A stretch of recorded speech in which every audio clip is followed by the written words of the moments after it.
G'day, Sarah. Did you have a chance to see Daniel Molino's address this week at the National Press Club? I did. I watched it with interest. There was certainly a lot in it. Yeah, it's a pretty wide-ranging set of proposals. And I noticed in his address, one of the organisations he called out was the Financial Services Council. I imagine there's quite a lot of work going on behind the scenes with the FSC, and I'm really delighted to have Blake, CEO of the FSC, come and join us. Blake, you were there in the room, I presume, on Wednesday afternoon? Actually, I got to admit I wasn't in the room, and you've got this off to a bad start because I'm being called out.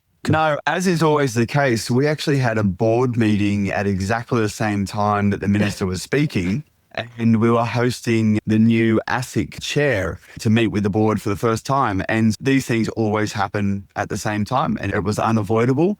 But we did take a table in the room at the press club, and so there were FSC representatives and FSC directors flying the flag down in Canberra, while some others were split in Sydney. So we did the best we could. Did you all watch the video afterwards like we did? I did. I had seen the minister the day before, so I actually apologised to him in advance that I wouldn't be there because obviously, to be fair, like speaking at the National Press Club is still an important thing for politicians. It's the major platform to get a message out on a substantial set of reforms. So it was an important day for him as well, and I think he did an excellent job, to be honest. Yeah, I thought he did too. He did look a little bit slightly shiny and nervous, but I thought he did a great job. And I actually thought he did a really good job with the questions, which of course were the first three were about super, and then we're off to the races with every other topic that anyone had any grudge they wanted to talk about. But anyway, we're here to talk about super specifically. My key takeout of the whole thing, which I thought was somewhat hilarious, was that everyone seems to be happy. So clearly there's been some weird break in the fabric of the universe, because since when do you have you lot at the FSC come out with a press release the day after saying you're happy with everything they're suggesting, and then Art and Aussie Super do the same thing the day after? What is going on? Look, a couple of points I'll make is I think there was always, and we made this point publicly as well as to the government privately, there was always a version of the reforms that targeted the harm that caused the Shield and First Guardian collapses. And so if the minister remained focused on where were the failures in the ecosystem that gave rise to the poor consumer outcomes, and let's not lose sight of the fact that, what was it, about 12,000 people and $1 billion, like it was material. And so if you targeted the reforms at addressing that to make sure that sort of thing doesn't happen again, then everyone accepted that was necessary because of what Shield and First Guardian exposed. I do think there was a little bit of, I don't know, what's the right term, silly games played along the way, where a few organisations saw the opportunity to make hay while the sun shine and, I suppose, contort it into something that would serve their commercial interests. We weren't afraid to call that out when we saw that occurring during the consultation period. But credit to the minister, I think he stared down some of those lobbying efforts to try to, twist this into something it wasn't and actually remain focused on the consumer harm element. And at the end of the day, when you do that as a minister or the work that Treasury did and APRA behind the scenes, no one can then turn around and criticise you because it is a well-crafted package that is intended to make the consumer protection framework more robust. Do you think we were particularly lucky to have a minister with his portfolio right now who actually has a PhD in economics from a serious university? Yeah, we absolutely are. And look, I've known the minister since he was an advisor to Bill Shorten. Oh, he really? has always been. Yeah. So he's had a lot of engagement with the industry over various roles over the years. We are always fortunate when we have a minister that understands the complexity of the industry that he's regulating or governing and has that intellectual rigor. And that's one of the things I'll say about him is he loves to put a problem within an intellectual framework to make sure that the regulatory response is considered rather than just a grab bag of populist measures. Yeah, we absolutely are well served by him. And I think, for example, what that also means is he can see when other parties come to the table with well-considered, thought-out solutions. And one of the things that I always put a lot of emphasis on is where the industry can act itself in order to lift standards, then we have an obligation to do so, and is a much better outcome than waiting for regulators or government to do something to you. And we did that with our FSC standard for platforms. which imposed new requirements around due diligence processes on both what options you put on your menus as well as the advisor relationship. And we got a call out in his National Press Club speech for how important that piece of work was. So what that meant was we had a minister who goes, actually, I'm willing to trust the industry a bit. Where they do good work, I'll recognise that, but then I will act in those areas the industry isn't able to move in itself, like lead generation, for example. But not everybody was happy. I think it was the chief executives of Westpac and ANZ disappointed perhaps that the new class of advisor isn't available to banks in the first instance. I think the minister said they're going to let it run with super funds and life insurers for the first 3 years and then see how that goes and review it after that. 3 years is a very tight timescale to stand up a new class of professional with all the guidelines and guardrails you need to put in place. Hire them, train them, let them operate for a while to see how that goes. What chance have we got, do you think, in 3 years of delivering on that package? Yeah, that's a correct observation. It's also a really important opportunity to remind your audience, because I think some people still don't quite believe this. The FSC does not represent the banks. The banks are out of wealth. And the fact that we were very supportive of where the minister landed and the policy proposals, and we did a lot of good work with him, and the banks didn't get what they wanted, I think is the clearest proof you're ever going to get that the FSC is not bank owned. Some people still probably won't believe it, even despite that. But check up your membership list, actually, just to satisfy myself. No, that's right. Oh, look, to be honest, it's the best thing that ever happened to the FSC was we're a much broader ecosystem perspective now, which is a great thing. Yep. But your point is, so we are now going to have to go through a process of converting the policy announcements to legislative drafting. That drafting will then, that needs to be consulted on and then introduced to Parliament and then work through Parliament. There'll be the inevitable politics that goes on around these things, and we can help the government navigate that, but that still takes time and there'll be committee processes. So the reality is I don't think people should expect to see this legislation completed until probably the middle of next year, to be realistic, maybe even longer. At least, yeah. Then superannuation funds and life insurers will be able to start setting up their NCA frameworks if they want to deploy that model within their business in the intervening period. They won't wait for all the final details of legislation to be known before they start turning their mind to that. And obviously what Aussie Super has done in recent months is proof of that. Now, yes, banks are unhappy because they would have liked to have been able to deploy this model very quickly as well. But the minister's made it very clear that he's very guarded against the reintroduction of vertical integration to the industry. Oh, yeah. And that the banks, restricting the banks from doing this for a couple of years is the most clear evidence of that. But it also came through in his language around what the new category advisor will be allowed to talk to customers and super fund members about when they are employed by a super fund. So he's quite studiously avoiding more complex affairs, things like retirement advice, and probably most importantly, making product recommendations, because he doesn't want a situation where you pick up the phone to Aussie Super, you talk about the fact you're approaching retirement, and they say, boy, do we have retirement products for you. It just so happens to be Aussie Super's whiz-bang retirement product. You don't need to talk to anyone else because we've got all your problems taken care of. So he's talking in terms of providing information. So when someone calls up saying, where do I go to answer some of these questions? They can provide information for the consumer to then go away and think about and decide for themselves, as opposed to having a recommendation made to them. And that's a really important distinction in this whole debate. The UK has taken a slightly different approach. Their equivalent has got a government-funded centralised service that provides, certainly not personal financial advice, but general advice to UK consumers, rather than have individual participants in the financial services ecosystem provide their own product information. Do you think that's an approach the government has considered here and they've rejected it and gone with this model instead? Yeah, the levy review went down a markedly different path. Now, I know there has been, and consumer groups, for example, have made this point, ASIC has Money Smart. So there has been some kind of debate about it around the fringe. But I think that the core issue that they've been trying to solve is the significant lack of advisors in the market. And how do you get the investment into the market to grow the number of advisors, and the range of sources of advice? Now, don't get me wrong, Australia is a bit parochial like this. We have a view that maybe the government can solve everything. But the reality is I don't think the government can bring the resources to bear to get quality advice that is sufficiently personalised and tailored to all the different categories of Australians who would benefit from it at scale. And Money Smart is a great tool, but its penetration is relatively low. The only way to really do that is to get the organizations in the private sector that have the resources and the motivation to do this to make those sorts of investments. And so I think that underpinned the principle in Levy. I think that has continued to underpin the policy development over recent years.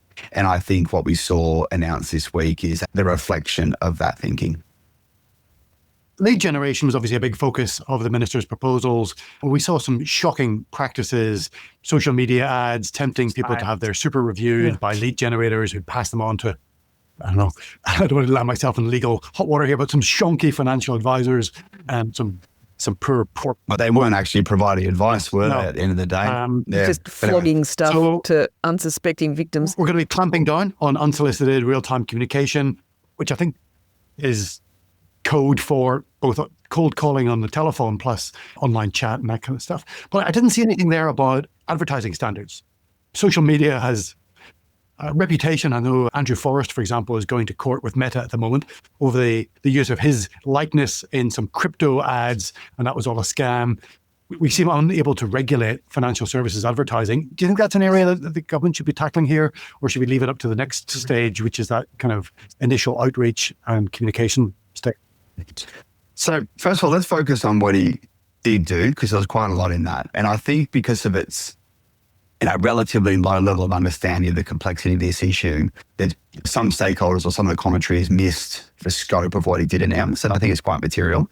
So one of the drivers, or one of the most important drivers, our Shield and First Guardian got to the scale that it did. And let's not forget that we had fraudulent invest products at the heart of it. But they were able to get to the scale of consumer harm because of lead generation. It put that fraudulent model on steroids. Yep. And so he quite rightly made that a centerpiece of his reform package. Now, what he has done is he's just straight out prohibited real-time conversations about superannuation related matters. I couldn't cold call you and encourage you to switch on the phone. It can't be done over chat. But what he's also done is he's putting in new restrictions around outbound communication to people who aren't an existing client or consumer. Now, that's broadly good because he doesn't want a situation where a cold caller is creating a lead, contacting someone, and then what they kind of termed advisor washing, where they then create the situation where the consumer was ready to switch or make that decision and then pass it off to a notionally accredited financial advisor. But as we said, he usually wasn't actually advice in the real sense, who then put it under there, gave it the stamp of authority and managed the transaction. So done quite a lot to prevent that sort of conduct getting to the scale that it did during Shield and First Guardian. But what they, and this is really important, what they recognise is there are forms of legitimate communications that they didn't want to preclude. Now, when you talk about advertising, the most obvious example of lead generation through advertising is ISA's compare the pair campaign. They're asking you to go on, use a calculator, comparer, and then if you go to the ISA website, you fill in your details and it sends off a lead to one of the various ISA sponsors. And we've got no problems with that, right? That is legitimate competition about good investment performance. So they didn't want to prohibit that kind of legitimate competition. Similarly, if you have a situation where a consumer walks into, say, a mutual bank that doesn't have a wealth business and says, oh, look, I'm getting close to retirement. I need a bit of help. You're a bank. Shouldn't you be able to help me? They don't have a wealth business. So they quite legitimately say, look, we can't, but we can refer you to a financial advice business that can provide you assistance. Would you like us to refer you on? And people say, yep, great. Now, the reality is 99 times out of 100, that person's not going to proactively pick up the phone and then call who they've been referred to. So we actually need the organisation to call them and say, hey, you spoke to Mutual Bank X. Would you like to have a conversation with us about your retirement planning? And I think that is a good community service. We don't want to prohibit people from being connected with sorts of information that will help them make better decisions. So there will need to be some exemptions. And I think the minister pretty clearly signposted in his speech that they are looking through those and they're going to provide those. But otherwise, all those sorts of washing practices can't go on. Now, that was a very long way of getting to your question, which is the Twiggy Forrest style sham advertising that, yes, that wasn't included in there because you will still be able to advertise the way that you always have. But obviously that is not a financial services specific issue. What they didn't want was the advice relationship being used to be given a stamp of authority to something that started on a fraudulent or misleading basis. And so they've dealt with that back end of it. But that question about how do we restrict social media advertising, like much bigger problem to tackle. Turning to one of our favorites, the compensation scheme of last resort. Wow. What a doozy. Some people believe that the government should just pick up the tab and these compensations should just come out of general revenues. By having these kinds of insurances in place or a compensation scheme, the bill always has to be picked up by the people who didn't cause the harm, which is kind of a bizarre twist of fate. But we have to fund it somehow, and we've now got this new waterfall levy proposal. What do you reckon to the changes here? Are these fair and equitable changes? SMSFs might have to contribute to the levy in future. Is that a fair process as well? It is an intractable problem, and I didn't envy the minister having to be the person in the hot seat trying to resolve this one. If you look at how this debate has played out over the last couple of years, financial advisors are quite rightly saying, why are we being left paying huge levies, not just ASIC levies and CSIR levies, but you put those together, they're being paid enormous levies. Yeah, they're massive too. Victims of others who purported to be providing financial advice, but was clearly not really advice. So they weren't even advisors doing this. The good financial advisors out there are really upset, and I can understand why. So it also, the cost of the scheme, which is $200 million this year, has just blown past all reasonable estimates as to what it was expected costs. And quite honestly, it's become unsustainable. And so the minister said, well, look, it is beyond the advice industry's capacity to pay. So we definitely need to broaden it out. And for last year, they applied it to all retail-focused financial services companies. So understandably, superannuation funds, banks, life insurers, general insurers all said, well, we didn't do this. Like, what are we doing having to pay for this? And the advisor's saying, well, we didn't do it either. So the reality is, good organisations and well-governed organisations across every sector is left picking up the tab for the misconduct of others. And that is just by the design of the system. And that's been called the spread it thin approach, which is if every possible sector is brought into a levy, then no one has to end up paying too much. Everyone is as equally unhappy as one another, but because it's not so much, the price can be borne for the sake of sort of getting through the immediate short term to a more sustainable position. Now, the minister knew that he'd be able to bring people on that journey for a period if they had certainty that this wasn't going to go on forever, because then it would lose its license to continue to operate if there's no end in sight. So he did announce quite substantial reforms. Removal of the but-for provision was a really important one. So it's going back to capital loss as opposed to hypothetical future gains. And there were other range of technical ones like being able to get parent company on the hook for lost money and the like. Those are all important, but it doesn't immediately solve the funding one. So he has implemented this waterfall tiering where tier one advisors, tier two with some sort of attachment to the type of failure that occurred, and tier three is continuation of the spread it thin. There is a question about the complexity of tier two. How do you determine proximity to the issue to drag a sector in? I wouldn't be surprised with the possibility that actually it just becomes tier one and three. So if it goes beyond the advice threshold, then everyone just remains in to cover the distance. But we do need to make sure it's brought under control, because that uneasy truce between sectors can't last forever. It needs to get to a point where the costs are much more manageable and realistic. Yeah, I hope it's a blip, a short-term issue caused by the collapse of Shield and First Period. We're still paying out Dixon. That's the reality. We're still paying out some of the Dixon claims at the moment because of the Phoenixing arrangements, and they're bringing an end to the capacity to Phoenix your way out of this. Now we're starting to pay through Shield and First Guardian, but that will go on for a couple of years. Hopefully these reforms have the desired effects that we don't have another failure like that of that magnitude, and so the cost can come back down. But there are always dislocations in markets. If we are, and this is a real sort of philosophical question, if we're training consumers to believe that markets are not without risk and they'll always be made whole, then are we starting to teach them that investment risk doesn't exist anymore because someone will be there to bail them out? I don't think we want to head down a path where we're underwriting investment risk through compensation mechanisms. Not. Because you can imagine a GFC style event where people are unhappy that their super has fallen 30% and they turn to the government and say, well, you're going to compensate me. It's why things like sequencing risk around retirement become so important. Like funds need to get much better at helping people manage the risk that a GFC style event happens the day after they retire and they don't have long enough to see their balance recover, because markets do recover over time, but it may not work out for you if you're retiring and you see your balance evaporate.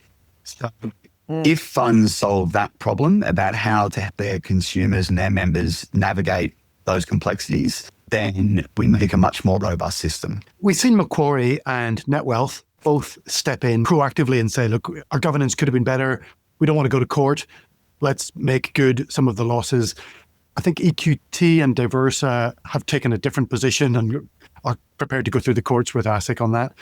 Do you think if there are levies extracted from those two other managers, that the CSLR compensation comes down? Is that how that would work if the people who lost money are made whole? Yeah, so without a doubt, Macquarie and NetWealth showed real leadership on that issue, and the amount of cost falling back onto the CSLR is significantly lower than it would have been, but for them using their own balance sheets to compensate consumers and restore them to the amount that was invested in the first place. The more of that happens, the less will fall back on the CSLR. So that's worth acknowledging.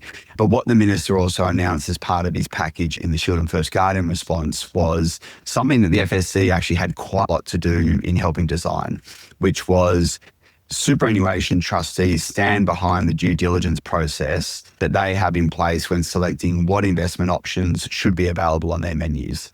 Now, we most commonly talk about that in the context of platforms because there are obviously lots of investment options on a platform, but it's actually true for all types of superannuation funds, whether you're a not-for-profit fund with 20-odd options. Yeah, absolutely. Through to a platform with 500. There's a really robust due diligence process that sits behind that. Now, Shield and First Guardian did show that was lacking in some instances, but a lot of work has been done since then to uplift the due diligence and close those gaps.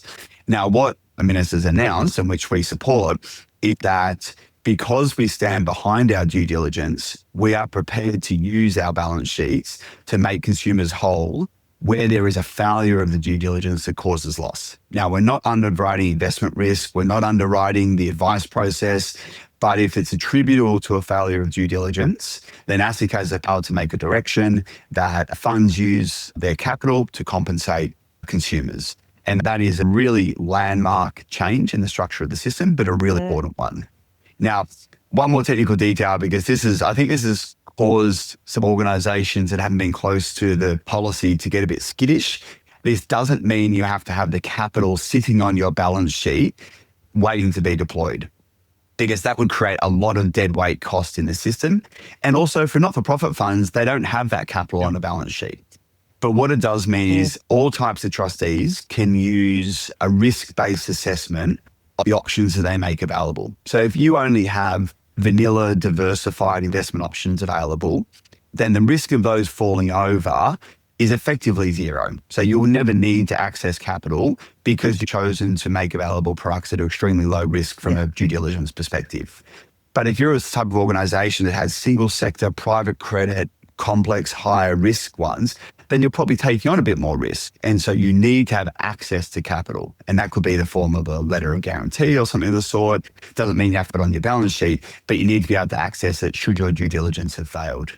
Really important reform. I think it's a complex one for people to wrap their head around, but it is a significant announcement by minister. And you talked about making good consumers' losses. One change in the CSLR is that those losses have to be actual losses, whereas I think today they can be hypothetical losses. So, if I lost $100,000 a few years ago, they want to be recouped 120 because it would have grown to that by now. What we're saying is, no, you can only claim 100. That was the actual loss. Is that the same for this due diligence process where that's failed consumers through the superannuation platform as well?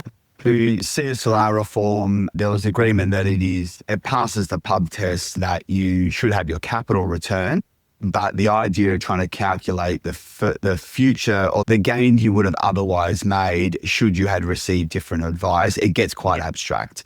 And so in some instances, it was, okay, you provide all this information to say your risk was X. But if they'd stuck you in a Vanguard ETF, you would have made 20% because US equities are roaring at the moment. So the additional component of compensation was actually getting to be very large numbers. And that compensation was going to people who were actually often quite wealthy as well, because the more you had invested and the higher net wealth you were, the more compensation you were getting. So it didn't really pass the pub test that the compensation scheme should really be there for those that are hardest done by and in the worst, most destitute situation, because that's, I suppose, that better aligns with community expectations, that we stand by people who are in the hardest situation. Yeah. So that's what's been announced for the CSLR. The work that Macquarie and Net Wealth did, they returned capital as well. So they went back to apply the same principle, which is we'll return you your capital that you invested, less anything you cashed out in the intervening period, and return that as well. Now, I think that just passes the pub test, that people are put to where they were at the start of the process without having to do these abstract calculations about how much more could you have earned. I think the other thing with all that is that I'm sure it will be slowing down each of the individual claims getting processed as well, right? Because every single time at the moment someone puts in a claim, they can also claim for, potential losses, and then there must be a whole lot of investigation that has to happen and spreadsheets and all the rest of it to decide exactly how much that money is, because it's never going to be 60 grand. It's always going to be, well, I think it's $62,486, and well, I think it's 72,000, and now we're off to the races. And then, because that's been one of the other issues with the CSLR, is that not just the money that's being handed back, but somehow the cost of managing the whole thing has gone nuts as well, which presumably is. So we know exactly how much someone invested. It is a fixed number in a spreadsheet being held. So ASIC can make a determination that the due diligence contributed to the failure or was the cause of the failure, and therefore that number, which we already know, needs to be returned to the consumer. And as Macquarie and Net Wealth showed, that can happen very quickly. And unlike the AFCA process, which then flows into the CSLR, that's taking years. And so consumers can wait a very long time, and it involves lawyers.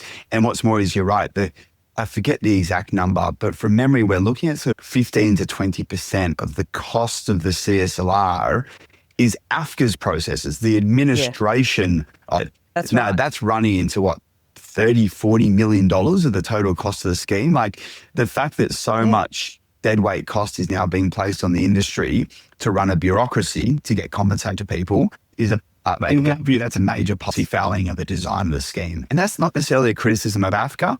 That's a criticism of how this was designed in the first place. I think it's the sort of thing when you design the system back in the day, when it never occurs to you that it's going to suddenly be dealing with 12,000 people all at the same time.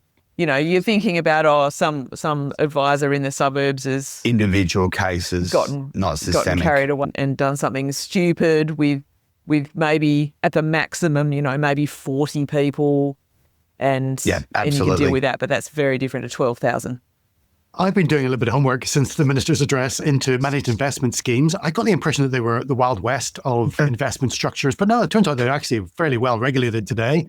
The proposals are to add a couple of additional tweaks to those regulations and to tighten them up. Do you think that's an appropriate balance there between consumer protection and more regulatory red tape? Have we landed in the right spot? Yeah, I think so. And this is an area where the FSC actually did an enormous amount of work, but because the regulation of responsible entities and managed investment schemes isn't quite as sexy as superannuation, a lot of it's flown under the radar. But certainly under my radar. If my name is never in the FSC name's never in the papers, then we've actually done our job well, because we've just got on and solved problems, right? So I think this is one of those examples. So the regulatory framework for the funds management industry is actually very robust. One of the fees that was identified through this, and ASIC talked about this, is it's a very permissive regime to set up a funds management business. So that needed to be addressed. And so ASIC is actually currently consulting on things like capital obligations to set up a funds management business, so that it shouldn't be so easy. The fund manager needs to have skin in the game. So completely support that. But otherwise, the other major reforms that he announced were actually more towards how does ASIC get the data it needs to take a risk-based approach to monitoring compliance with the existing legislation. And so we support that as well. If fund managers are providing a more healthy flow of data that gives ASIC a better picture, they can more readily identify when a fund manager is conducting itself in the way that Shield and First Guardian was, or is facing liquidity issues or whatever it may be. So that's relevant in the private credit debate that's going on at the moment. Then ASIC can step in quicker on a risk-based approach. That makes a lot of sense, because if the laws are already robust and it's actually non-compliance with the existing law, then we need the corporate cop to be taking action, not just layering up new law on top of it. I was shocked. I didn't realize that if you'd frozen redemptions and investors couldn't get their money back for a period of time, that you didn't have to notify ASIC. Like that's a big red flag. Everybody should know if redemptions are frozen. That's right. And gating obviously is a big topic because there is some gating going on in the private credit space and particularly in the US at the moment. Now, gating is not necessarily unhealthy. It actually solves one of the problems that we had during the global financial crisis, which was runs on products because you could pull your money out very quickly and there was an underlying liquidity mismatch. Gating solves that because, particularly private credit, you are investing something that has longer duration and you can't just turn around and sell the asset overnight. It might be a construction project or something. And so you need that liquidity in order to see the project to completion to distribute the funds to the investors. So we don't want the concept of gating to get a bad name, but if people haven't properly read the fine print as well. So there is an element of being aware that they couldn't get their money back straight away, and then that can create that tension. So look, there is probably an element here of a mismatch between what consumers think they're able to do with an investment product and the level of risk they've chosen to take on by investing in a particular product. And I think that will have more to play through over the coming weeks and months as we see some of those examples bubbling up in the market. But, they're coming.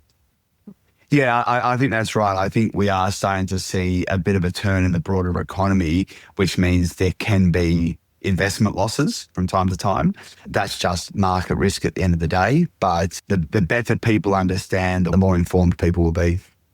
Well, hopefully TMDs, since we've all had to do the work to create the bloody things, and obviously the FSC has done a huge amount of work, which I was part of to create the TMD templates. It's pretty clear on a TMD on like the second page if you can't get your money out straight away. That's one of the very first things that you have on a TMD is, how long should you be investing for? How easily can you get your money out? Yeah. Hopefully that helps.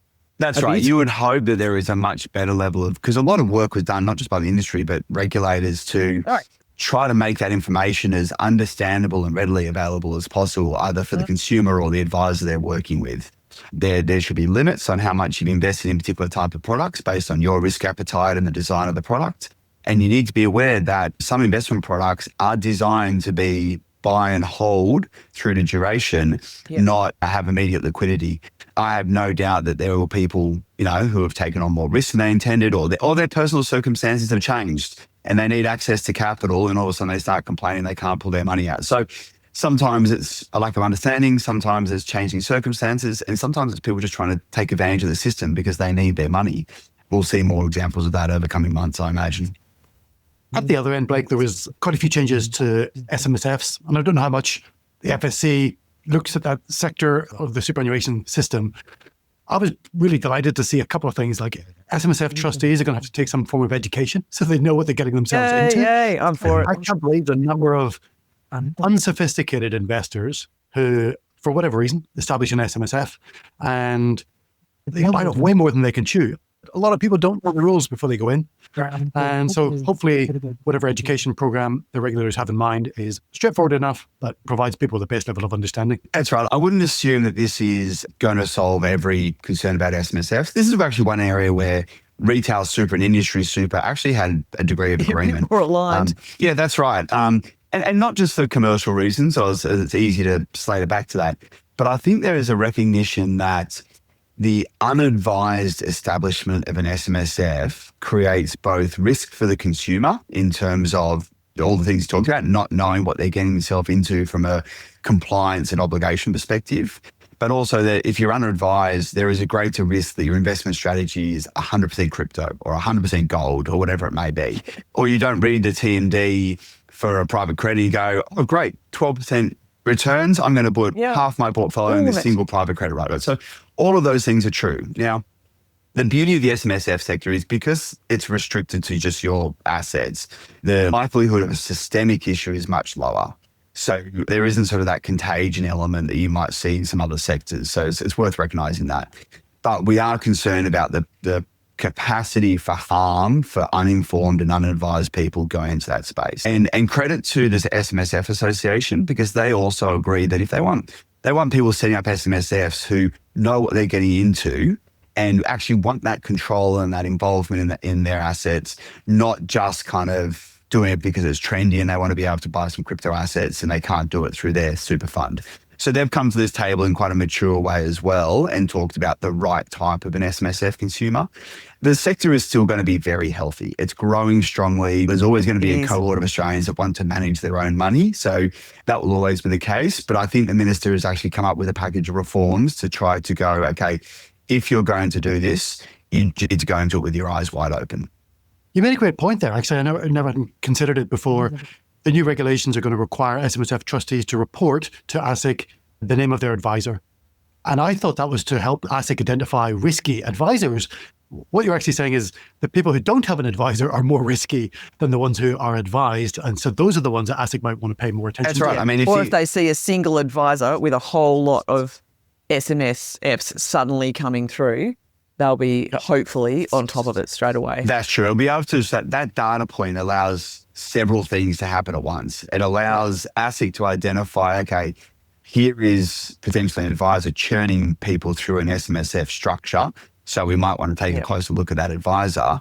But it also allows them to say, okay, if you are an unadvised SMSF, then perhaps there is a greater risk that your investment strategy is not appropriate. And that dovetails with the ATO's power.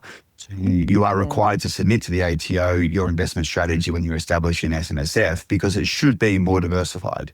And so those things are working together and allows a better risk-based identification of issues in the sector. Interesting. I was head of SMSF at MacBank on the retail side. That was my last gig before I started Mayflower. And at the time, it was certainly the case that a lot of people's investment strategy would say, here's a bunch of asset classes and our investment strategies. We can invest 0 to 100 in any asset class. To be fair, I think I used to... That was seen as kind of allowing you the flexibility to, do whatever you wanted with your SMSF. But I do like the idea that that thing has to go through to the ATO. Because at least someone hopefully will look at it and go, guys. I remember doing a piece of work though around disclosure by some of the industry funds as to their allocation of things like illiquid assets that said something pretty similar at the time. So certainly had to tighten that behaviour up in the APRA regulated space as well as the SMSF space. So Blake, there's a big package of reforms coming. The minister's announced them to a big fanfare this week. Job done. What's the FSC going to do next? You must be kicking back. No, I think unfortunately this means we've just got to the start line. The translation for all our legal friends out there, the translation of policy principles that have gone through cabinet and have been approved into actual legislative drafting and regulations is actually the hardest part of the process. And so, I'm going around talking to my members at the moment. I'm saying, give us your best and brightest lawyers because a couple of these reforms are really complex and we need to make sure the drafting is spot on because the unintended consequences could be quite significant if it's not done well. So there will be a continued intensive period of engagement with Treasury, the Office of Parliamentary Counsel, government about all of these things. But what I think the announcement has given us is a very clear set of parameters about what they're preparing to do and where they're not preparing to go. And we can now, it's a much narrower debate, which will be a healthy one. Can you tell us a little bit more how the sausage gets made? Where does it go from here? Does Treasury have its own lawyers who make the first draft? No, it's actually quite a complex process. So now it's gone to cabinet and the policy positions have been signed off. Treasury then commences the process of what they call legislative drafting instructions. So what each of those policies designed to do and how it be achieved. And then the Office of Parliamentary Counsel actually drafts up, and you have some of the brightest minds in the legal profession in that team, drafted up in the context of an existing CIS Act or Corps Act or wherever it's being embodied provisions. And what they need to have mind of is how do those provisions work together across different pieces of legislation. And then there's questions like, and what should be left to a regulation making power as opposed to being hard coded in law? Because regulations can obviously be changed much more easily by a minister than having to go back to Parliament and pass the bill. So there is definitely a sausage making process involved in all of this. It normally goes through several iterations. If those questions of should something be an if or a but or a shall or a must, all of those things matter in this process. The example I'll give you is this question of when should compensation be triggered because of a due diligence failure how much of that failure needs to be attributed to the due diligence, and what is the evidentiary threshold for concluding it was as a result of due diligence. So these things are complex. Otherwise, you'll just have a regulator being able to make arbitrary decisions to grant hundreds of millions of dollars in compensation, potentially, even when it wasn't a due diligence failure. Yeah. So how this is constructed becomes very important, but we're going into that process in good faith, and so is the government. This is one of the things, it was a couple of years ago at ASPA, I'm pretty sure it was Jim Chalmers or someone got up and said, oh, the reason that everything was taking a while was because they didn't have enough lawyers to get it all done. Do we think they've actually got the resources to do it this time? No, there is still a well-acknowledged, I suppose, bottleneck's not quite the right word, because I don't want to imply that Treasury or OPC isn't hardworking. They absolutely are. But there is a finite capacity to get stuff done. And that's not just a Treasury portfolio issue, that's across the entire government. And so they are certainly doing a lot of work thinking about sequencing of various reforms. And this has been Molino's priority. So that's why we've seen this get prioritised over other issues. But there are capacity constraints to work through it. So we would rather help them get it right the first time than wait for them to draft something and say, oh, you've got it wrong. We're going to have to rework this and this and this, because that would just create a mess. Yeah. And we really need this stuff legislated and getting going as well. Yeah, that's right. Yeah. There's a cohort of Australians out there who are suspicious of every change made in financial services, in superannuation in particular. And I think Dr. Molino actually addressed this, that the government is going to direct super funds to invest in India or invest in some nation building scheme instead of what's in best financial interest of its members. Every time we come up with a new set of regulations and legislation, the system becomes more complex. Do you think there's a period in which we're going to try and seek to unwind some of the complexities and make things just a bit simpler for everybody to understand? There are certainly things that were designed 20 or 30 years ago, which we could make easier for folks to get to grips with. I'm thinking of nominations, for example. We've got far too many different types of nominations, and they're hard to understand, and most people don't have one as a result. How can we make the system simpler as well as safer? You guys had a crack at this, didn't you, about a year ago or something? We have. Look, it is a noble goal, but the political appetite to simplify the system, I would say, is not there at the moment. It is a hard one to prosecute because every regulation was well-intentioned at some point, but its use-by date may have passed. But the capacity to spend political capital arguing simplification and deregulation is a very hard one with all the things that are going on in the world. Now, you're right. Consumers are, to be honest, they're nervous. I think in an increasingly uncertain world, one of the things that people hold to very tightly is control for their own money. So if they feel the government is taking steps that takes away their own control and their agency, they respond to that pretty strongly. And we've done some research around that, particularly around directing investments or restricting your ability to make choice or switch. People would have a very strong reaction if they saw Minister Molino going in that direction. But I would point to examples like we have enacted 4 or 5 different reforms to try to get to the same problem of things like pockets of underperformance in the industry. So we had APRA heat maps, and we had dashboards, and we've now got performance testing. All of those things are directed at the same issue, which was it wasn't tenable to have pockets of both not-for-profit and for-profit funds underperforming over long periods of time. But now they've been done in sequence, all those reforms are still on the books. So APRA still needs to do its heat maps. Everyone still needs to have dashboards on their websites. We've got the annual performance test going on year after year. Yeah. Like, that has a real cost to consumers. Considerable. And it would be wonderful to say, okay, maybe we don't need to do the same thing 3 times every year. We just do it once and do it properly. But I find when I make those arguments, everyone tends to take a step back and leave me with my head above the parapet. It's all right, Blake. Claude's going to solve it. We're just going to fix all that with AI, aren't we? Wouldn't that be wonderful? I look forward to the day. The Productivity Commission does a good job of highlighting that kind of bureaucratic red tape and making suggestions that we get rid of it, because it does have a real cost. There are people employed in administrators and within super funds producing all that stuff. And to what end? I would like to know more about the FSC's plans. What have you got coming up? What events have you got coming up that our audience might be interested in? Look, it's obviously been an enormous year, but I think our work doesn't stop upon announcement. That's actually, as I said, the starting line of a lot of the work. The big exciting thing for us is our retirement summit coming up in October this year. And so for us, that's an annual opportunity to get the industry together just to talk through all of the big events of the day. We do a 1-day detailed session with industry leaders and CEOs on stage talking about the big issues. But what we are doing this year for the first time is a gala dinner. One of the things that I recognised when I took over the FSC a few years ago is that we couldn't allow our relationships at the middle management levels of our members to not be shown respect, because then they're the future leaders of our members and we want them to have a good experience with the FSC. So what's really exciting this year is we're going to do a series of awards at our gala dinner where we just call out those people who have gone above and beyond supporting the FSC and leading the industry. There's no formal criteria of that. It's just an opportunity to say thank you to those that go the extra mile for their industry. So we look forward to seeing everyone at our retirement summit later this year and joining us for a nice dinner. That sounds like a fabulous event. Do you need an official podcast partner for that event? Why don't we take that offline and have that discussion? Awesome. Look forward to the invitation. Great. Thanks so much for joining us. Great. Thank you. Thanks, Blake. This has been great.